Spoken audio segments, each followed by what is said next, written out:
제목 시작. 절대 절망에서 절대 절망에서 희망으로. 할렐루야. 아멘. 절망에서 희망으로.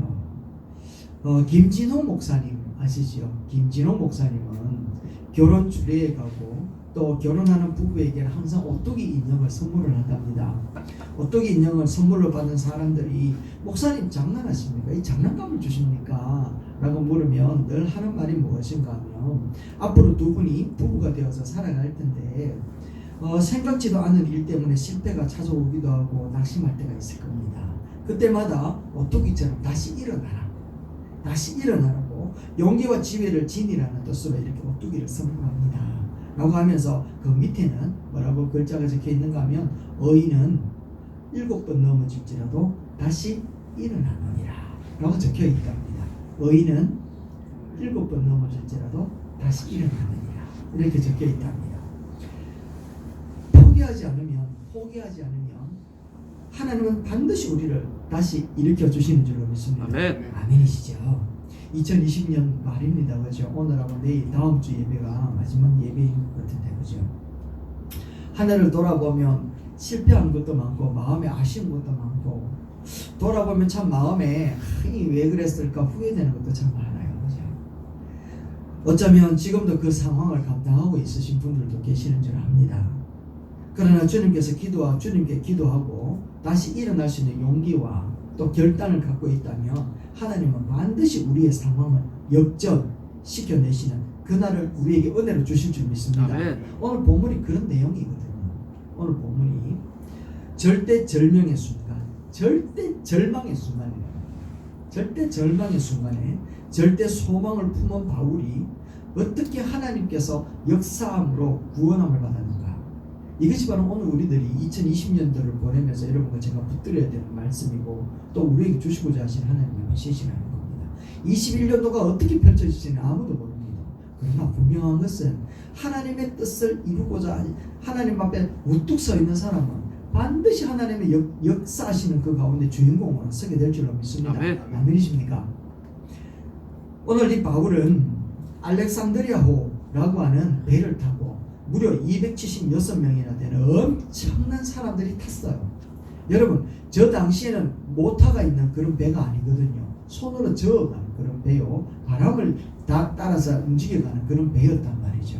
그런데 그 배에 276명이 탔으니까 엄청나게 큰 배라고 얘기해도 과언이 아닐 겁니다. 그 배가 이제 바울을 태워서 로마로 이렇게 호송해서 가는데 풍랑을 유로굴로라고 하는 엄청난 광풍을 만나가지고 성경에 보니까 구원의 여망이 다 없어요. 그러니까 구원 얻을 수 있는 방법이 없대요. 그리고 어떤 희망도 없을 정도로 이 배는 완전히 좌초되기 일보 직전에 그런 상황이었다는 겁니다. 아비규만 사람들은 비명 소리 지르며 절망을 소리 지르고 있는 바로 그때였다는 거죠. 당시 알렉산드리아호라고 하면 최고의 상선이었습니다. 그 어떤 상황에서도 안전할 것이다 라고 생각했던 배였다라는 거죠. 그 배가 항구를 출발할 때는 많은 사람들이 박수를 받았고 환호를 받았을 겁니다. 그런데 게다가 바울은 죄수의 몸으로 끌려가고 있습니다. 복음을 전하다가 잡혔단 말이에요. 죄를 많이 지어서 죄수가 된 것이 아니라 아무 죄도 없는데 그런 억울한 상황 가운데 죄수의 몸으로 끌려가고 있는 그런 상황이라는 겁니다. 인간적으로 말해도 이거는 억울할 수밖에 없고 신앙적으로 말해도 하나님 앞에 낙심할 수밖에 없고 원망할 수밖에 없는 그런 형편이라는 거죠.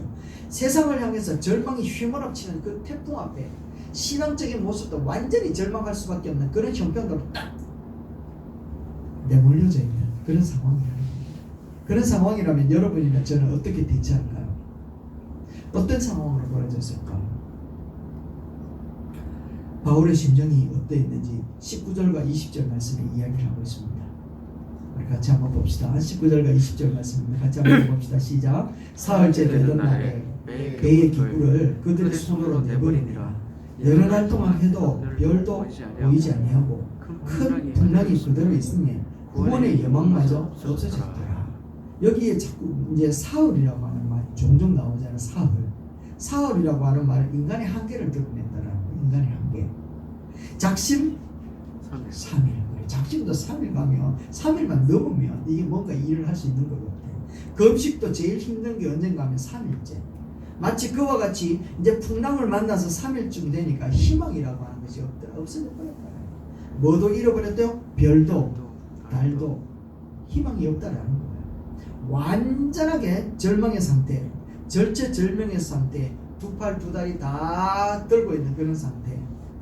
22절 말씀에 그럴 때 바울이 뭐라고 이야기하는가 하면 뜬금없이 이런 얘기를 합니다. 한번 읽어봅시다. 시작. 내가 너희를 권하노니 이제는 안심해라. 또 뭐 해라고요? 안심해라 얘기합니다. 이제까지 고생했다. 안심해라. 다시 한번 얘기해보. 뭐라고 얘기했다고? 시작. 안심해라 얘기. 너희 중에 아무도 생명에는 아무런 손상이 없겠고 오직 배뿐이다 라고 얘기합니다. 너무 멋있죠? 너무 멋있지 않습니까? 그런데요, 이거는 멋있는 게 아니에요. 23절에 뭐라고 되어 있는가 하면 이렇게 얘기합니다. 내가 속한 바, 시작. 내가 속한 바고 내가 섬기는 하나님의 사자가 말하되 하나님께서 너와 함께 행하는 자가 다 내게 주셨다 하였어요. 이 말을 들은 사람들은 다 어떤 반응이 나타났을 것 같아요? 전부 안심했을까요? 아니면 돌들어 바울을 죽이려고 했을까요?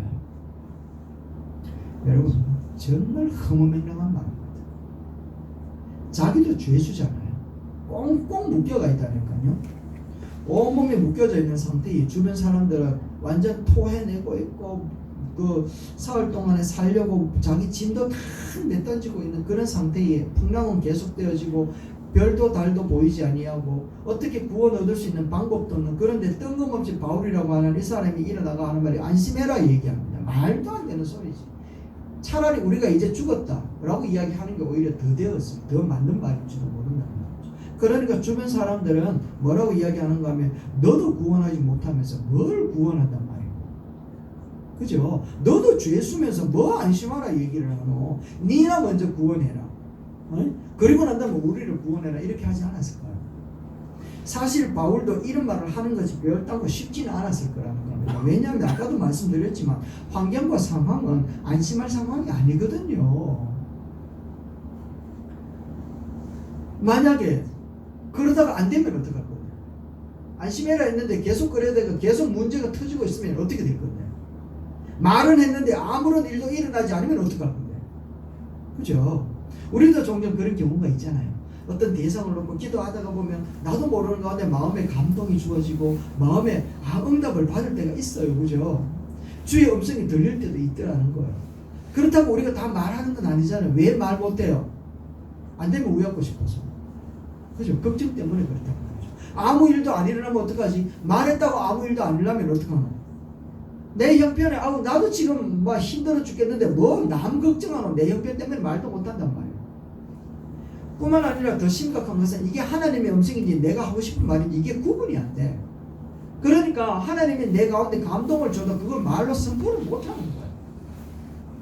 그런데 바울은 지금 담대하게 그것을 선포하는 거예요. 무슨 일이 일어났기 때문에 이 일을 선포하는 것이 아니라 아무 일도 일어나지 않아서 우리가 말 못하는 이유가 여기에 있잖아요. 아무 일도 안 일어나면 어떡하나 라고 하는 그런 걱정 때문에 우리는 말 못하는데 바울은요 아무 일이 일어나지 않아도 말을 하고 선포를 해버리더라고요. 이게 정말 중요한 메시지입니다. 그렇게 말을 하고 안심해라 했으면 사흘째 안심해라 했으면 나흘째는 뭔가 변화가 있어야 될 거 아닙니까 여러분? 그런데요 14일 동안 무려 10일 동안 아무런 변화가 아닙니다. 아무런 징조도 안 일어나는 거죠. 바울이 얼마나 초조했겠습니까? 말은 선포해놨는데 아무런 일도 안 일어나. 상황은 점점 더 힘들어지고 더 나빠져가고 있다니까요. 믿음으로 말은 내뱉어놨는데 큰일 났어요. 큰일 났어요. 책임을 져야 되는데 속으로는 온갖 기도를 다 하지 않았겠습니까? 하나님 이게 뭡니까? 걱정하면서 불안해하면서 하나님을 원망하면서 이게 뭡니까? 나타나야 당신의 능력도 있는 것 아닙니까? 하면서 온갖 것을 다 했을 거라는 겁니까? 아니겠을까요? 그죠? 금방 뭔가 징조가 나타나면 얼마나 좋았을까요? 살맛도 나고 믿을맛도 나고 해볼만도 할 텐데 절대로 하나님은 이렇게 적극적으로 역사를 하지 않고 뜸은 얼마나 잘 들이시는 분이신지 하나님이 주시는 밥은요 진짜 맛있을 것 같아요. 왜냐하면 뜸 들이는 데는 대장이시거든. 하나님이 적극적으로 답을 해주시면 얼마나 좋겠나. 근데 적극적으로 답을 안 해요. 사람이 여기서 힘들어서 지치는 거예요.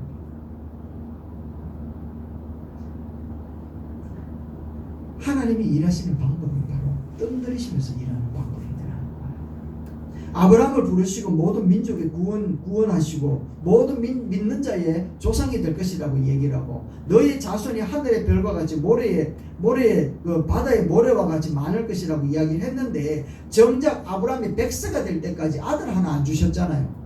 뜸을 얼마나 들이시는지 25년간 들이십니다. 심지어 다윗 같은 경우에는 어린 청소년 10대에 기름 부어가 왕 된다고 했는데 진짜 왕 된 것은 30살 때 왕 되거든요. 10수년을 하나님께서 이렇게 뜸 들이시더라고요. 12제자를 향해 가지고는 항상 함께하고 있겠다. 내가 다시 오겠다. 내가 하늘에서 너희 처소를 준비하고 예배하면 내가 다시 오겠다. 약속을 하셨는데 아직도 안 오셔. 진짜 뜸 오래 들이시죠. 그죠? 하나님이 일하시면 이렇게 뜸 들이시더라고요. 그런데 왜 바로 적극적으로 응답하지 않으실까? 적극적으로 응답해 주시면 참 우리도 믿을 맛도 날 건데 해볼 만도 한데요. 그죠? 근데 오늘 본문을 잘 보시면 정말 아무 일도 안 하고 계셨는가? 정말 응답을 아무것도 안 하고 계셨는가? 그렇지 않은가? 우리에게 보여줍니다. 27절 한번 볼까요? 시작. 열 나흘째 되는 날 밤에 자정쯤 되어 사공들이 어느 육지에 가까워 지는 줄을 짐작하고 물을 채워보니 15길을 할렐루야. 짐작하고. 그러니까 다시 이야기를 하면 이 배가 점점 육지를 향하여 가까이 가고 있다는 것을 이 사공들이 직감을 했다라는 거예요. 다시 이야기를 하면 바울은 담대하게 선포하고 난 다음에 14일 동안 아무 일도 안 나타나는 것 같았어요. 아무 징조도 없었던 것 같았단 말이죠. 그런데 아무도 모르게 아무도 느끼지 못하게 하나님은 조금씩 이 절망의 늪에서 빠져나오도록 이 배를 움직여가고 있었다는 거예요. 할렐루야. 네. 조금씩 아주 조금씩 이 어둠의 장막을 깨뜨리시고 틈을 벌리시고 하나님은 희망과 소망의 나라로 이렇게 아무도 모르게 아무도 못 느끼게 쭉쭉쭉 일하고 계셨던 그 하나님이 여기에서 우리에게 보여주시더라는 거예요. 그래서 우리는 하나님의 일하시는 방법은 기도한 후에 적극적으로 응답은 하시지 않지만 서서히 조금씩 아주 조금씩 변화를 일으키시고 완전한 구원을 향하여 전진해 가는데 하나님은 절대로 멈춘 적이 없으신다. 할렐루야. 네. 멈추지 아니하시는 하나님이시구나 하는 것을 우리에게 보여주시더라. 아브라함이 이삭을 제물로 바치기 위하여 제단에 데리고 가서 칼로 찌르고 하려 하는 것, 바로 그 순간에 하나님이 아브라함의 팔을 딱 붙으시고 하는 말이 아브라함아 그만둬라. 이제 내 믿음 네가 어떤 것인지 알았다 라고 하는 그 순간에 그 뒤에서 걸려 울고 있는 순양의 울음소리가 아브라함 귀에 들리더라는 거예요. 하나님 아브라함이 이삭을 데리고 산꼭대기로 올라가는 그 동안에 하나님도 양 한 마리 데리고 산꼭대기로 반대편으로 올라오고 계셨기 때문에 그 제단에서 아브라함이 칼로 찌르려고 하는 바로 그 순간에 그 순양의 소리가 들려지더라는 거예요. 하나님은요 응답 없으신 분이 아니라 반대편에서 역사하고 계신 하나님이시더라. 할렐루야. 네. 모세가 홍해를 두고 막 기도하는 동안에 홍해는요 눈앞에 잠잠하여 아무런 반응이 일어나지 않았지만 그 반대편에서 하나님이 바람을 불어오게 하셔서 홍해를 가르면서 오고 계셨다는 거예요. 할렐루야. 네. 그래서 이 모세는 동풍이 불어오는 그 소리에 바람이 갈라지는 것을 보고서 그것을 땅으로 밟으면서 홍해를 건너게 하지 않았겠습니까?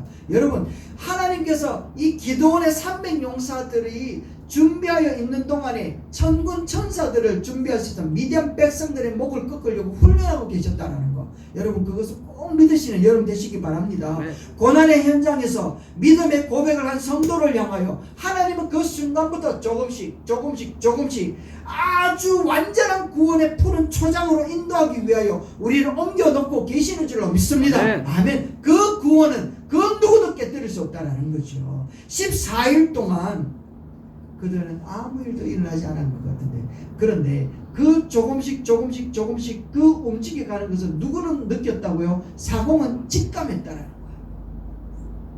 그런데 더 놀라운 사실은 뭔지 아십니까 여러분? 사람들은 잘 몰라요. 14일 동안 한 명도 안 죽었어요. 희한하죠. 곧 죽을 것 같은 그 풍랑이는 광풍이 이는 그 배에 276명이 타고 있었는데 14일 동안 사흘째 되는 날 바울이 아무도 죽지 않는다라고 이야기를 했더니 진짜 14일이 되는 그 순간까지 비록 힘들었지만 아무도 안 죽은 거야. 할렐루야. 아멘. 이게 기적 중에 기적이라는 거죠. 한 사람도 안 죽고 죽을 듯하고 인간의 힘으로는 살아날 방법이 아무것도 없었고 바람이 나부끼는 대로 이렇게 흔들려야만 하는 그런 상황 가운데서도 그들은 여전히 살아있었다라는 거예요. 이게 바로 하나님의 응답 가운데의 분명한 응답이라는 것을 놓치고 있으면 안 되는 거죠. 내가 원하는 응답이고 내가 원하는 응답은 풍랑이 멈추는 것이 응답이지만 하나님이 원하는 응답은 그들을 구원하는 게 응답이었어요. 우리가 원하는 응답은 고난과 환난이 멈추는 것이 응답이지만 하나님이 원하는 응답은 우리를 구원하는 것이 응답이었기 때문에 환난과 고난 가운데 죽을 것 같아도 죽지 않도록 붙들어내신 하나님, 그 생명줄을 붙드신 하나님, 그 하나님 오늘도 우리와 함께하고 계시는 줄로 믿습니다. 네. 코드가 다르니까 원하는 답이 없으니까 응답이 더디되는 것 같고 미칠 것 같은데요, 응답이 더디되고 안 되는 것 같지만 하나님의 응답은 생명을 살려놓고 계시는 것부터 시작하고 계십니다. 응답이 늦는 데는 더 큰 이유가 있습니다. 더 큰 이유가 있는데 그게 무엇인가 하면 배에 탄 사람들의 마음이 어땠을까요?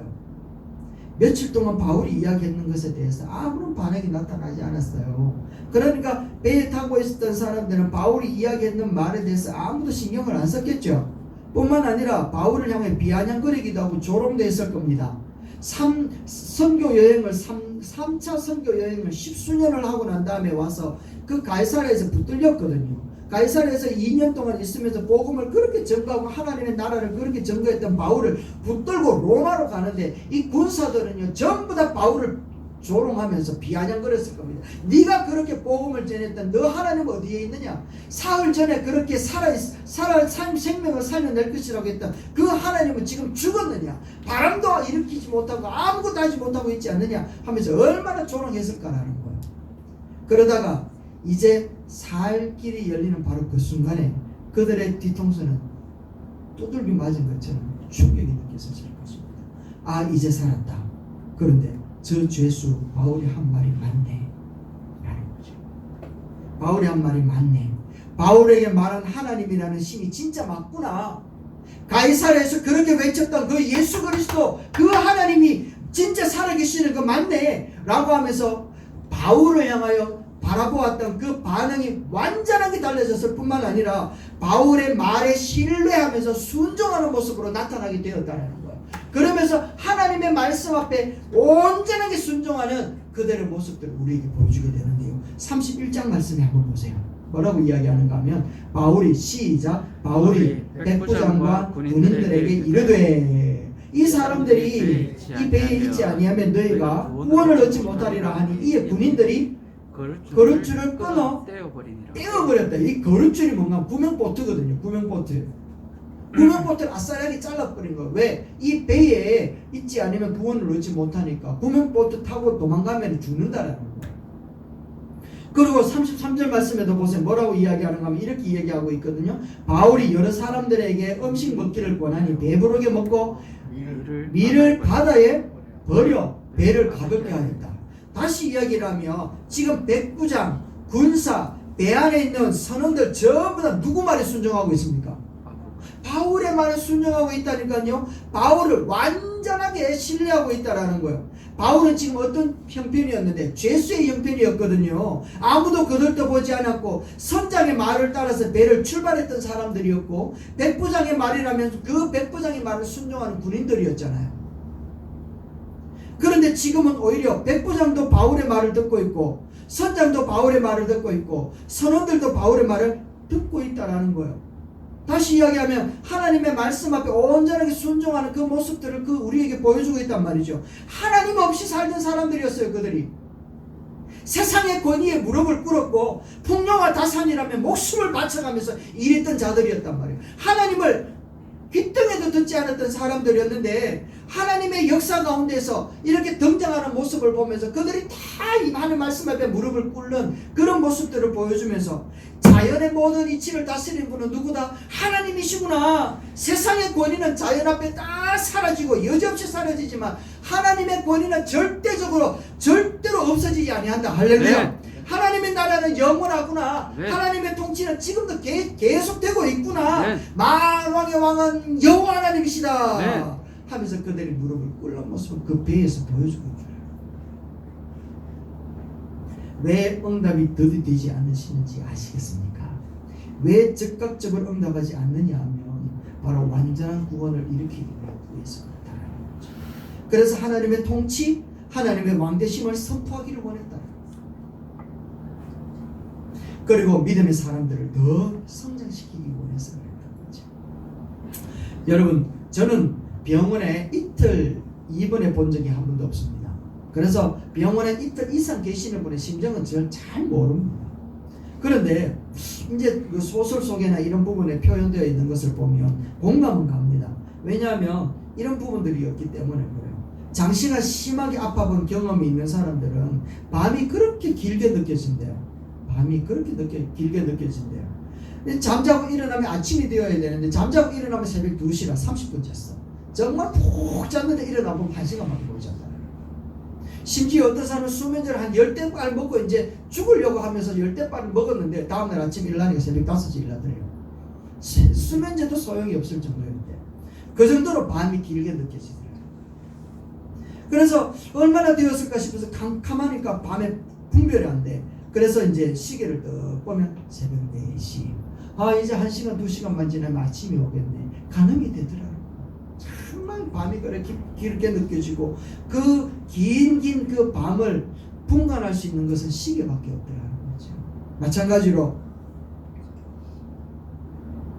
우리 인생의 밤에 달도 보이지 않고 별도 보이지 않고 불어오는 풍랑만 우리들을 힘들게 만들고 내 인생의 배는 광풍을 만난 것처럼 이렇게 흩느끼면서 어디로 가야 될지 힘을 쓸 수도 없는 그런 형편에 이 하나님, 오직 하나님의 말씀만이 우리 인생의 밤을 분간할 수 있는 유일한 방법인 줄로 믿습니다. 네. 그래서 성도들은 고난의 밤중에 부르는 노래가 있잖아요. 그 노래가 뭔가 하면 시편 30편 15절 말씀에 이렇게 얘기합니다. 그 노여움은 잠깐이요 그 은총은 평생이로다. 저녁에는 울음이 기수갈지라도 아침에는 기쁨이 오리로다. 할렐루야. 기쁨이 저 뒤에 앉아 있습니다만 기쁨이 오리로다. 시편 21편 11절 12절 말씀에 큰 소리 한번 읽어봅시다. 시작. 파수꾼이여 밤이 어떻게 되었느냐.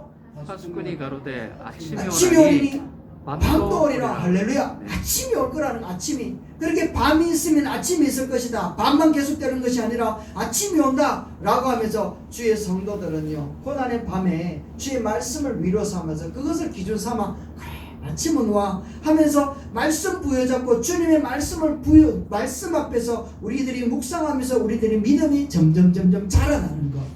그래서 인생의 광풍을 만나도 끝을 온다. 인생의 풍랑이 점점 사라지는 것을 말씀 부여잡고 기도하는 가운데 느껴진다는 거예요. 그래서 하나님께서 우리들에게 인생의 문제가 기도함으로 즉각적으로 변화되지 않는 것은 우리 성도들이 말씀 부여잡고 어떤 고난과 환난 가운데서도 이겨낼 수 있는 면역력 좀 키우라. 믿음의 면역력 알을 좀 먹어라. 그렇게 하나님이 면역력 생기도록 키워내시고 있는 줄로 믿습니다. 네. 아멘. 그럼에도 불구하고 하나님은 꾸준하게 우리를 완전한 구원의 자리를 이끌기 위하여 역사하고 계시는 줄로 꼭 믿는 여러분 되시기를 주의 이름으로 축원합니다. 네. 아멘. 그래서 21년도는 우리가 기대되는 그런 날들이라는 거예요. 우리들의 믿음이 흔들리지 않으면 하나님의 역사는 반드시 일어나게 되는 줄로 믿습니다. 아멘. 그런데 문제는 뭔가 하면 이제 그 다음이 문제예요. 30절 말씀에 한번 보세요. 환경이 조금 좋아지니까 어떤 상황이 벌어집니까? 30절 한번 보세요. 읽어봅시다. 시작. 사공들이 도망하고자 하여 이물에서 닻을 내리는 채하고 그릇배를 바다에 내려. 그래 다시 이야기하면 배 뒤에서 닻을 내리려고 폼을 탁 잡다가 그릇배가 아까 구명배라고 했죠. 구명조끼 구명 그 배라고 했죠. 그걸 이제 내려가지고 도망가려고 했다. 조금 살만하니까 조금 살만하니까 이 장깨가 드는 거예요. 그런데 참 이 사람들이 살라고 장깨 버리는 이게 이해가 되긴 이해가 돼요. 왜냐하면 죽을 고생하고 있잖아요. 그죠? 죽을 고생하고 이제 겨우 살만하니까 살 수 있겠다 싶은 그런 생각이 드니까 자기들만이라도 살아야 되겠다. 이게 당연한 것 같아요. 그런데 바울은 뭐라고 이야기하면 그 배에 있지 않으면 죽는다 라고 얘기를 하는 거예요. 31절 말씀이에요. 보세요. 뭐라고 얘기하는 거예요. 읽어봅시다. 시작. 바울이 백부장과 군인들에게 이르되 이 사람들이 배에 있지 아니하면 너희가 다시 이야기하면 그게 죽는 길이라고 얘기해요. 조금 살만하니까 이 지긋지긋한 상황이 이제 끝났다고 생각되니까 살아보겠다고 탈출을 시도하는 것 그거 이해는 되는데 그게 진짜 현명하고 지혜로운 방법인 것 같은데 그런데 그게 죽는 길이라고. 살 수 있을 것 같은데 죽으러 가는 길이라는 거예요. 사공들의 실력을 믿고 이제 그 깊이가 얕으니까 얼마든지 살 수 있겠다. 스스로 얼마든지 살 수 있겠다. 그러니까 자기만 살려고 이렇게 도망을 치고 있다는 거예요. 딱 하는 깊이가 얕아졌다는 그거 하나 때문에 이제 살았다 싶기 때문에 살아보겠다고 도망치는 거예요. 그런데 그게 죽으러 불구덩이에 날아가는 모습을 보거든요. 조금만 더 기다리면 된다. 한번 합시다. 조금만 더 기다리면 됐는데 조금만 아주 조금만 이게 제일 안타까워. 정말 안타까워. 목회를 하다 보면 이런 상황들이 너무 많이 보여지고 경험하게 되더라고요. 여러분들도 경험하지 않습니까? 여러분? 병 때문에 찾아와서 기도 좀 해달래요. 그래서 같이 하나님 앞에 기도하면서 하나님을 위해서 봉사를 좀 하다가 그렇게 기도하자라고 얘기해서 진짜 기도하고 봉사하다가 나와요. 이야 정말 하나님께 할렐루야 감사한 거 딱 하고 난 다음에 그 다음부터 교회 안 나와요.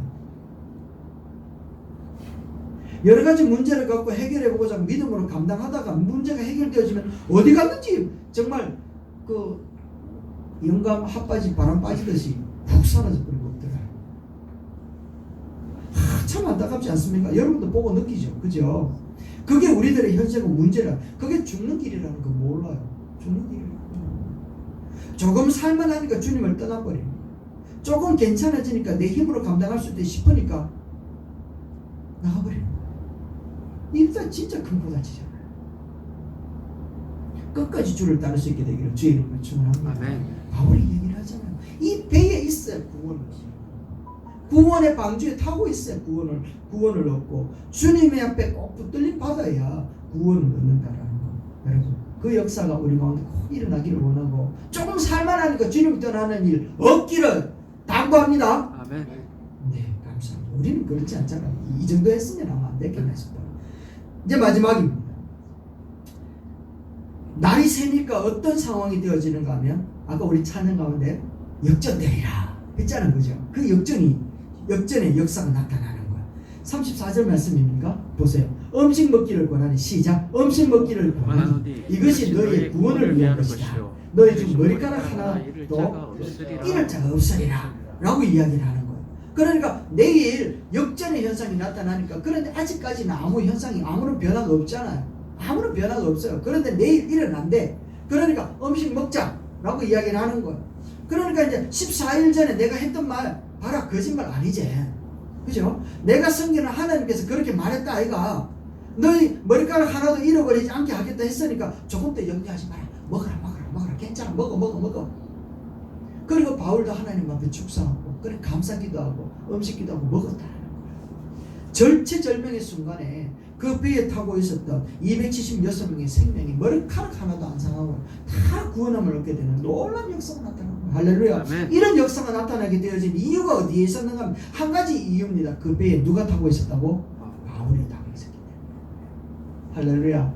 오늘 이 나라가 우리 성지교회가 이 지역이 아니면 이 전 세계가 위기 가운데에 어려움을 당할 수 있을지는 몰라도 하나님의 심판으로 멸망을 당하지 않는 이유는 오늘도 하나님 앞에 기도하는 저와 여러분 때문인 줄로 믿습니다. 네. 아멘.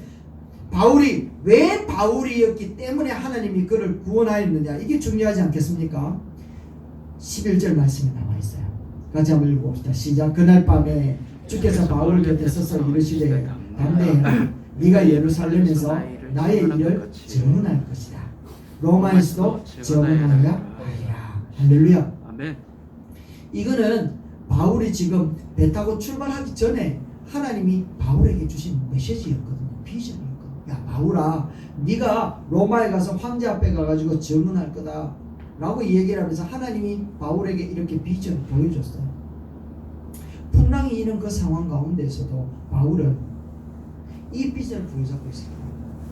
하나님이 로마로 가라고 했는데 내가 중간에 죽어버리면 하나님의 약속이 뭐가 되나? 이걸 붙들었다. 그래서 바울은 끝까지 무엇을 붙들었다고요? 비전을 붙들었다. 다시 이야기하면 약속의 말씀을 붙들었다. 한번 합시다. 약속의 말씀을 꼭 붙듭시다. 하나님은 약속의 말씀을 반드시 이루어내시는 분이신 줄로 믿습니다. 아멘. 한 번 하신 말씀을 실행치 아니하신 바가 없으시고 하나님이 인생이 아니기 때문에 그 언약하신 것을 무시하는 그런 하나님이 아니더라는 거죠. 아멘. 하나님은 당신이 약속하신 것을 반드시 이루시는 줄로 믿습니다. 그래서 로마에도 증언해야 되리라 했던 그 약속의 말씀을 바울은 꼭 붙들었던 거예요. 그러니까 바울을 묶어 누웠던 이 결방, 이 감옥도, 유라굴로의 태풍도 바울의 발걸음을 멈추게 할 수가 없었던 거예요. 그래서 바울은 이 사명을 감당하기 위하여 걸어가는 그 걸음 앞에 어떤 것들이 와도 담대할 수 있었던 거죠. 그래서 아프리카 선교사 리빙스톤은 이렇게 이야기합니다. 사람은 하나님의 사명을 다 감당할 때까지 절대 죽지 않는다. 아멘. 아멘이십니까 여러분? 절대 죽지 않는다. 비전의 사람, 사명의 사람 되시기를 주의 이름으로 축원합니다. 네. 절대로 안 죽어요. 반드시 하나님께서 구원해내시고 당신의 역사를 이루어내시는 줄로 믿습니다. 네. 그 비전을 꼭 붙드는 저와 여러분 되시기를 주의 이름으로 축원합니다. 네. 27절 25절 말씀에 이렇게 이야기를 합니다. 여러분이 안심해라. 나는 내게 말씀하신 그대로 되리라고. 누구를 믿어요? 하나님을 믿으라. 할렐루야. 네. 말씀하신 것을 그대로 이루시는 하나님, 그 하나님을 믿으시기를 주의 이름으로 축원합니다. 네. 여러분이나 저나 흔들려서 두렵고 떨릴 때가 없는 날이 없잖아요. 당장에 내일 어떤 일이 일어날지 모르고 당장에 내일 누구를 만나서 이렇게 지금 코로나에 감염될지도 몰라서 집 밖에도 못 나가고 있는 이런 상황 가운데에 그러나 하나님은 내게 말씀하신 그대로 이루어내시는 그 하나님을 믿기를 원하고 있는 줄로 믿습니다. 아멘. 아멘. 그 하나님을 믿어야 돼요. 그렇지 않으면 우리는 쪼리가 못 산단 말이에요. 그 하나님을 믿을 때 하나님은 말씀대로 당신의 역사를 이루어내시는 분으로 우리에게 나타나고 우리가 하나님을 향하여 담대하게 믿을 수 있도록 하나님 우리에게 증거로 확신 가운데 보여줄 줄로 믿습니다. 아멘. 아멘. 결론입니다. 여러분 유로굴라 태풍을 만나서 나흘 14일간의 사투를 벌이는 그 알렉산드리아호는 우리 인생의 현장이라 여러분이나 제가 살아가는 인생의 무대라는 겁니다.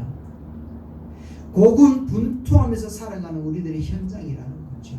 광풍이 일어날 때도 있고 별도 없고 빛도 볼 수 없는 그런 상황 가운데에 앞으로 나가지도 못하고 뒤로 빠지지도 못하고 있는 절체절명의 순간에 환경에 나부끼는 대로 흔들릴 수밖에 없는 내던져져 버릴 수밖에 없는 그런 인생의 모습으로 살아갈 수밖에 없는 그런 우리들의 모습. 그런데 그 모습 앞에 믿음을 부여잡고 있는 사람들을 위해서는 하나님도 같이 일하고 계시는 줄로 믿습니다. 아멘. 같이 일하시며 우리의 기도에 응답하고 계신다라는 것을 꼭 좀 믿어라 하시는 주의 음성이 여러분의 귀천에 들려지기를 주의 이름으로 축원합니다. 아멘. 역전의 드라마의 주인공 바울, 인생이 곧 역전되리라. 이제 역전되리라. 너의 입술을 꼭 붙들어라. 믿음의 말을 선포하는 자들이 되고 비전으로 가슴이 뛰는 자들에게는 어떤 광풍이 불어온다 할지라도 어떤 족쇄의 큰 것으로 나의 발목을 부여잡는다 할지라도 멈출 수 없는 것은 하나님이 살아계시기 때문인 줄로 믿습니다. 네. 선포하고 말씀을 선포하고 고백하며 나아갈 때 고난과 역경은 기적의 시작이 되고 우리의 삶은 또다시 오뚜기와 같이 포기하지 않을 때 우리 삶 가운데 다시 승리로 역전의 모습으로 드러나실 여호와 하나님이 반드시 찾아오고 우리에게 허락하여 주실 줄로 믿습니다. 아멘. 기도하겠습니다.